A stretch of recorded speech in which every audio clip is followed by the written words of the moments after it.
Bismillahirrahmanirrahim. Assalamualaikum warahmatullahi wabarakatuh. Salam sejahtera. Tuan-tuan perempuan yang dirahmati sekalian, bersama kita ada seunit Mitsubishi Triton 4x4.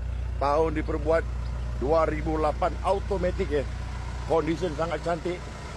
Dipenuhi dengan aksesori ya, dengan tayar, dengan rem dia, dengan bar tepi dia besi, atas dia lampu Kalimantan, very terang ni. Okey, belakang pun ada bar.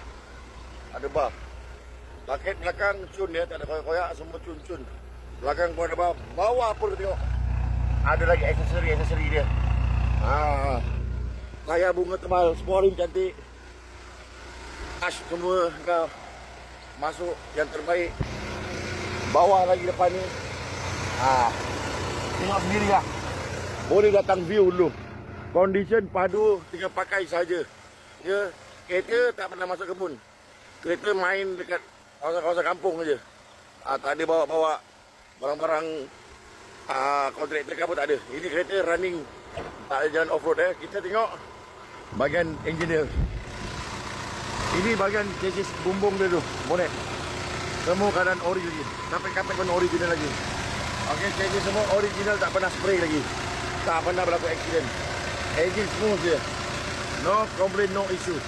Tinggal pakai saja. Okey bosku. Kita masuk bahagian dalaman dia pula. Very puas hati bosku. Tengok betul-betul bersih lah bosku.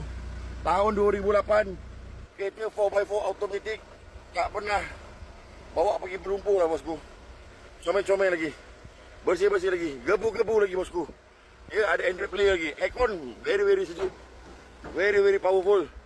Okey, condition tinggal pakai saja. Bosku kalau pakai ni memang puas hati. Buat apa nak kalau duit lebih, tinggal cari yang ini je. Bayar murah-murah, dapat pakai yang cantik-cantik.